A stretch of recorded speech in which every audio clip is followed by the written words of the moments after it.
आता आपण जातोय question number 3. Solve the following 7 sub question आणि 7 क्वेश्चनसाठी आपल्याला मार्क्स आहे 14 मार्क्स. त्यातला first question, if a upon b is equals to 5 upon 3 then find the value of a plus b upon a minus b. आता original ratio जर बघितला आपण तर a upon b is equals to 5 upon 3 दिलेला आहे आणि जे calculate करायचं आहे त्याच्यामध्ये जर तुम्ही बघितलं दोन्ही टर्ममध्ये एकदा ॲडिशन आणि एकदा सबस्ट्रॅक्शन आहे, म्हणजे याचा अर्थ आपल्याला प्रॉपर्टीज ऑफ रेशो याचा वापर करायचा आहे. तर बघा solution, let a upon b is equals to 5 upon 3 given. तर हा आपल्याला दिलेला रेशो आहे आणि याच्यानुसार न्यूमरेटर आणि डिनॉमिनेटरची एकदा ॲडिशन केली आणि एकदा सबस्ट्रॅक्शन केली तर आपला रेशो काय सांगतो, बाय कंपोनेंडो अँड डिव्हिडेंडो. आता कंपोनेंडो आणि डिव्हिडेंडो प्रॉपर्टीचा आपल्याला उपयोग करायचा आहे. मग त्याच्यानुसार काय लिहिता येईल, ए plus B upon A minus बी. ज्या पद्धतीनं आपण लेफ्ट साईडला केलं त्याच पद्धतीनं राईट साईडला सुद्धा करावं लागेल. 5 plus 3 upon 5 minus 3. Therefore A plus B upon A minus 3 is equals to 8 upon 2. आता हे झालं आपलं ॲन्सर. परंतु जर याला आपल्याला रिड्यूस फॉर्म जर देता येत असेल तर आपण तो रिड्यूस फॉर्म देऊ. मग त्याच्यानुसार A plus B upon A minus B is equals to 2 1 जा 2 2 4 जा 8, that is 4 upon 1. This is the value of a plus b upon a minus b. The second example, write two solution of the equation x plus y is equals to 7.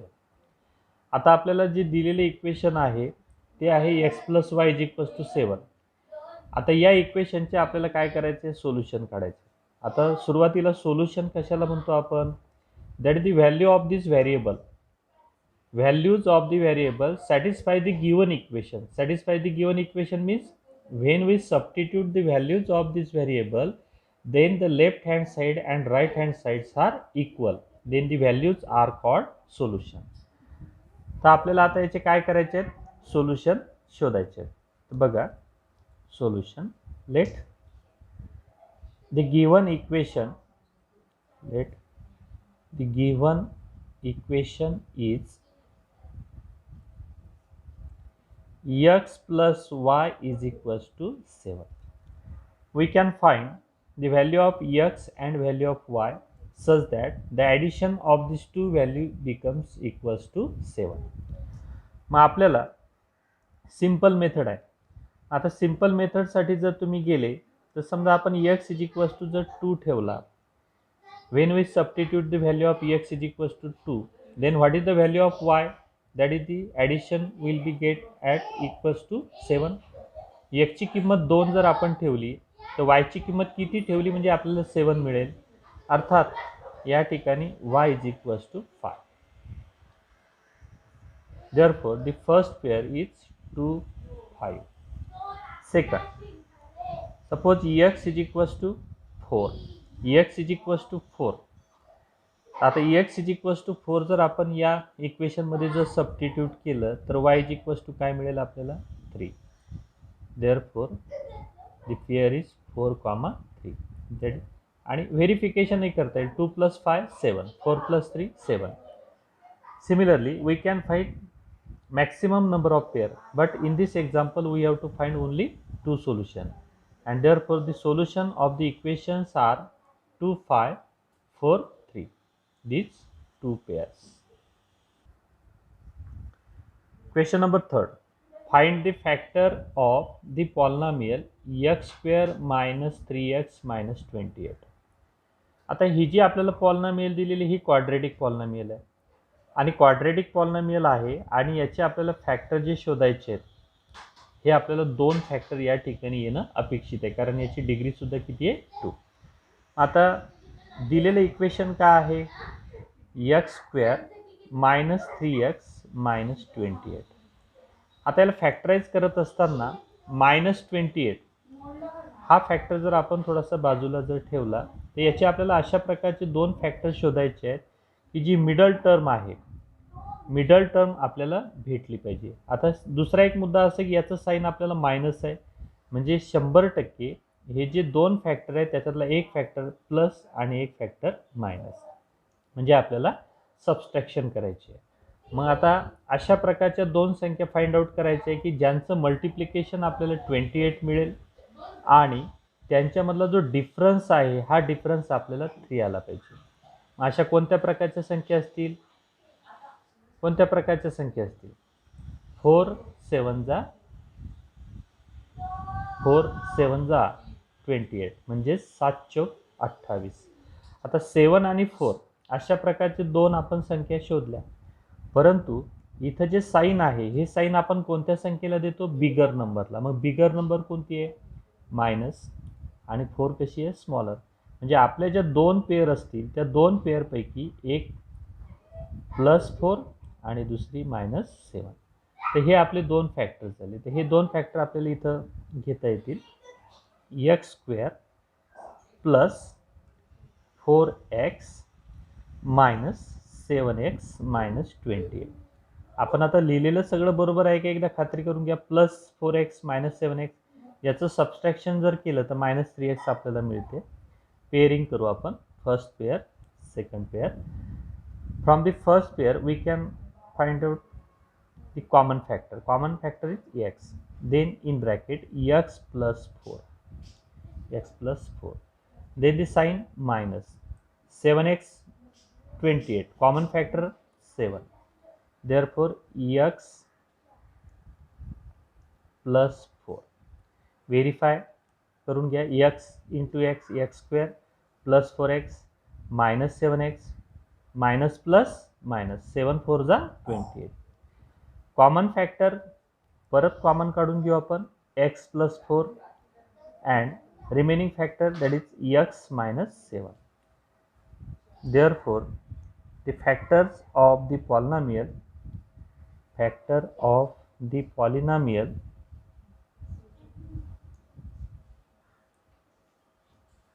is x plus 4 and x minus 7. This is a quadratic polynomial. The degree of the polynomial is 2 and therefore the factor is also 2. This is the first factor and this is second factor. Question number 4. Find the value of 5 sin 30 plus 3 tan 45. आता आपल्याला trigonometry मधली ही quantity दिलेली आहे आणि त्याची आपल्याला value शोधायची. आता व्हॅल्यू शोधण्यापूर्वी आपल्याला काही गोष्टी इथं माहीत असणं जरुरी आहे. ट्रिग्नोमेट्रिक रेशो त्याच्या अँगलचे जे व्हॅल्यूज आहेत, आपल्याला 2 प्रकारचे ट्रिग्नोमेट्रिक फंक्शन या ठिकाणी आलेले आहेत. एक आहे साइन 30 डिग्री आणि दुसरा आहे टॅन 45 डिग्री. तर साइन 30 ची किंमत 1/2 और हाफ, साइन 45 1. ह्या आपल्याला 2 किमती माहीत असणं आवश्यक आहे. तर आपण आता या क्वांटिटीची व्हॅल्यू काढू.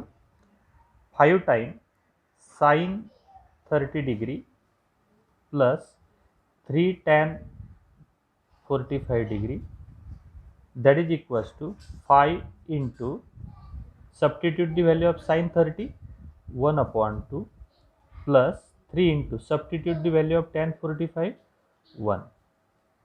Then we get 5/2 plus 3. Calculation करावं लागेल. याला डिनॉमिनेटर नाही म्हणजे आपला तो 1 आहे असं गृहीत धरून क्रॉस मल्टिप्लिकेशन, 5 1 जा 5 प्लस 2 3 जा 6 upon 2 1 जा 2, that is equals to 11/2. Therefore the value of the given polynomial is 11/2. तर example number 5, state in which quadrant or on which axis the following point lie.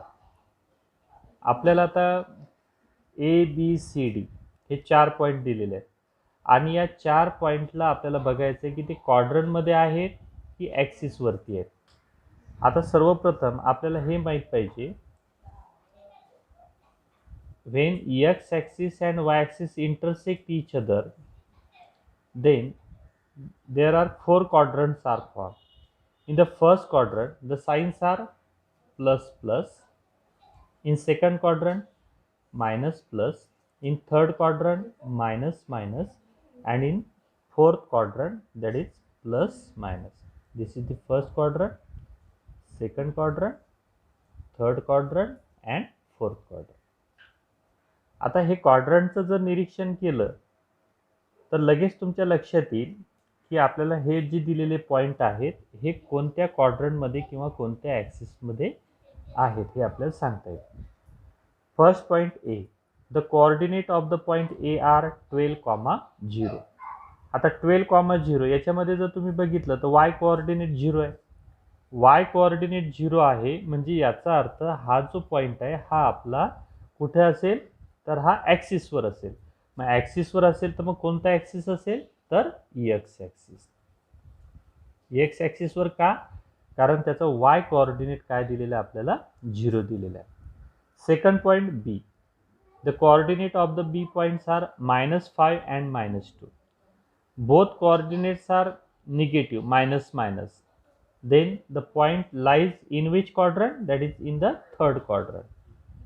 Answer, third quadrant. Then the point C. Point C, coordinate of the point C 2, 10. Both coordinate of this point C are positive. दोन्हीही coordinate positive आहेत. मग positive coordinate कुठे जातात आपले तर first क्वाड्रंटमध्ये आणि म्हणून सी पॉईंट हा कुठं जाईल तुमचा फर्स्ट क्वाड्रंट. त्याच्यानंतर डी पॉईंट. डी पॉईंटचे coordinate 15 - 18. First coordinate positive and second coordinate negative. That is plus minus. Plus minus combination कुठं दिसते बघा तर फोर्थ क्वाड्रंटमध्ये दिसते. म्हणून point D lies in the fourth quadrant. म्हणजे आपण जर क्वाड्रंट हा बाजूला काढला आणि त्याच्यामध्ये साईन जर आपल्या लक्षात आले तर आपल्याला कोणत्याही प्रकारचं पॉईंट कोणत्या क्वाड्रंटवर किंवा कोणत्या ॲक्सिसवर आहे हे काय करता येईल सहज सांगता येईल. तर अशा पद्धतीनं A on X axis, B in third quadrant, C in first quadrant and D in fourth quadrant. Very good. Example number 6, radius of the circle. Radius of the circle is 10 centimetre. आपल्याला सर्कलची radius 10 centimetre दिलेली आहे. Length of chord of a circle is 16 centimetre. आपल्या सर्कलची जी chord आहे ती 16 centimetre आहे. Find the distance of the chord from the centre. तर ती जी कॉर्ड आहे ती सेंटरपासून किती अंतरावर आहे हे आपल्याला बघायचं आहे. आता तुम्ही डायग्राममध्ये एकदा बघा.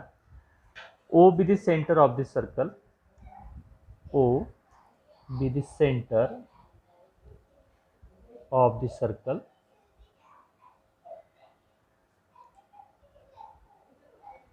Sec AB is a chord. Sec AB is a chord. Sec OB is a radius of the circle. Radius of the circle. हा डेटा आपल्याला दिलेला आहे. याच्यानुसार मेजरमेंट काय असतील. OB radius of the circle and radius is given 10 centimetre. Therefore OB is equals to 10. Chord AB is a chord. Length of chord is 16 centimetre. That is AB is equals to 16 centimetre. काढायचं काय. Find the distance of the chord from the centre. तर सेंटरपासून ती cord किती अंतरावर आहे म्हणजेच याचा अर्थ OP हे डिस्टन्स आपल्याला शोधायचं आहे. आता सगळ्यात महत्त्वाची प्रॉपर्टी कोणती वापरायची आहे? The perpendicular drawn on the chord bisect the chord. म्हणजेच वर्तुळ केंद्रातून आपण जिवेवर जेव्हा काय करतो, लंब टाकतो, तेव्हा तो त्या जिवेला काय करतो, दुभागतो. आणि म्हणून या ठिकाणी आपल्याला पीबीचं माप जर काढायचं असेल, टोटल ए बी कॉर्ड किती आहे, लेंथ 16 आहे. आणि म्हणून PB is equals to half of A B. आता इथं कारण काय सांगता येईल आपल्याला? Perpendicular bisect the chord. थोडं शॉर्टमध्ये लिहू आपण. ॲक्च्युअल कोणत्या प्रकारचा थेरम वापरता येतो? The perpendicular drawn from the centre on the chord bisect the chord. PB is equals to 1/2 into 16. That is PB is equals to 2 1 are 2, 2 8 are 16. PB is equals to काय मिळालं? 8 मिळालं. The PB is equals to 8 मिळाला. PB is equals to 8. OB radius आपण अगोदरच mention केलेली आहे. आता OP हा परपेंडिक्युलर आहे.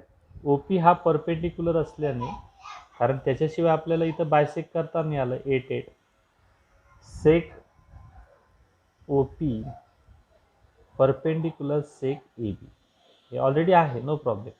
परंतु याचा उपयोग आता कशासाठी करावा लागणार आहे आपल्याला? तर triangle OPB is a right angle triangle. आता राईट अँगल ट्रायंगल असल्यामुळे काय करावं लागेल? By Pythagoras theorem.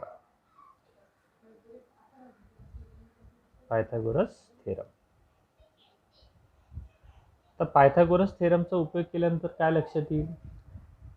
Hypotenuse square OB square is equals to first side OP square plus second side PB square. आता आपण याच्या काय करू? व्हॅल्यू सबस्टिट्यूट करू.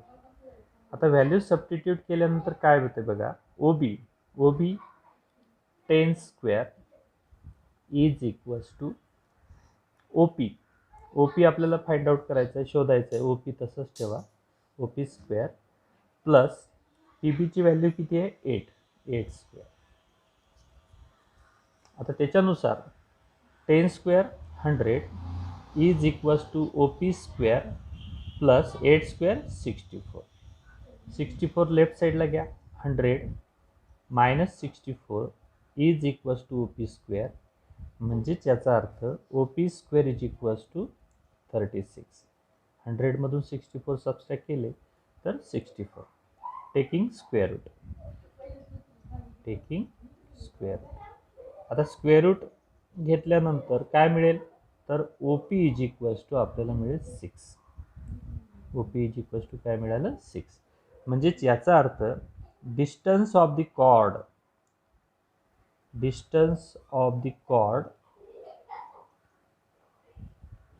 from the center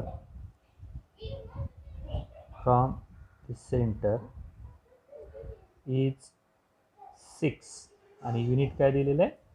centimetre. म्हणजे आपली जी कॉर्ड आहे ती सर्कलच्या सेंटरपासून 6 सेंटीमीटर अंतरावर आहे. आता example number 7. In the adjoining figure line L parallel line M. Line L आणि लाईन M ह्या दोन लाईन आपल्याला पॅरलल दिलेल्या आहेत. And line N parallel line P. त्याच्यानंतर N आणि P ह्या दोन लाईन एकमेकीला पॅरलल आहेत. आणि असं असताना find angle A, angle B, angle C. तर डायग्राममध्ये जर तुम्ही बघितलं तर अँगल A, अँगल B आणि अँगल C या तिघांची मापं आपल्याला शोधायची आहे. आता लाईन L आणि लाईन M या दोन पॅरलल लाईनचा जर विचार केला तर आपल्याला या अँगलचं माप 45 डिग्री लिहिलं. आता अँगल एचा आपल्याला विचार करत असताना हा जो इथं व्हर्टिकली अपोजिट अँगल येईल हा येईल आपला 45 डिग्री. आणि हा व्हर्टिकली अपोजिट अँगल आणि अँगल एचा जर विचार केला तर हे जे दोन अँगल आहेत हे इंटेरियर अँगल आहेत. आणि इंटिरियर अँगल कसे असतात, सप्लिमेंटरी असतात. आणि त्या इंटिरियर अँगलच्या पॉईंटवरून आपण एचं उत्तर काढू शकतो. पहिले आपण इथपर्यंतचा पार्ट सोडून घेऊ. तर line L parallel line M. L आणि यम ह्या दोन लाईन जर पॅरलल असतील तर 45 डिग्री आणि ए हे दोन इंटिरियर अँगल आहेत. आणि इंटिरियर अँगल्स आर सप्लिमेंटरी. आता हे जे इंटिरियर अँगल आहेत हे सप्लिमेंटरी असतात. सप्लिमेंटरी म्हणजेच काय, the sum of this two angle is equal to 180 degree. A that is angle A plus 45 degree is equals to 180 degree. आता angle A plus 45 degree right साईडला घेऊन जाऊ आपण. राईट साईडला घेऊन जाऊ. 180 डिग्री मायनस 45 डिग्री. काय येईल, अँगल एचं माप किती, 10 minus 5 7 minus 4 3 and 1:1. Angle A आपल्याला मिळाला 135. आता अँगल एचं माप आपल्याला मिळालं 135. आता आपलं काम खूप सोपं झालं. अँगल एच्या बाबतीत अँगल बी जर विचारात घेतला तर हा कशा प्रकारचा अँगल दिसतो आपल्याला, व्हर्टिकली अपोजिट अँगल. मग इथं angle A is congruent with angle B. याचं कारण आपण लिहू vertically opposite angle. Vertically opposite angle, and vertically opposite angles are congruent, and therefore angle B is equals to 135 degree. म्हणजेच angle बी चं माप सुद्धा आपल्याला किती मिळालं, 135. आता अँगल बी हा 135 चा मिळाला. आता बीच्या रिस्पेक्टमध्ये जर आपण हा अँगल सी जर बघितला तर हे करस्पॉन्डिंग अँगल झाले. आणि अँगल एच्या रिस्पेक्टमध्ये जर विचार केला तर हे अल्टरनेट अँगल झाले. तर आपण कोणताही कन्सेप्ट वापरू शकतो. तर त्याच्यासाठी line N parallel line P. आता या दोन लाईनवरती ते दोन अँगल तयार झालेले आहेत, म्हणून आपल्याला करस्पॉन्डिंग अँगलचाही कन्सेप्ट वापरता येईल, अल्टरनेट अँगलचा सुद्धा कन्सेप्ट वापरता येईल. तर आपण करस्पॉन्डिंग अँगलचा कन्सेप्ट वापरू. तर angle B is congruent with angle C. याचं कारण काय सांगता येईल आपल्याला, करस्पॉन्डिंग अँगल म्हणजे त्याला आपण संगत कोन असं म्हणतो. मग अँगल बीचं माप आपल्याकडे आहे 135 आणि म्हणून angle C is equals to 135 degree. तर अशा पद्धतीनं आपल्याला अँगल ए मिळाला, अँगल बी मिळाला आणि अँगल सी मिळाला. तर या ठिकाणी आपला प्रश्न क्रमांक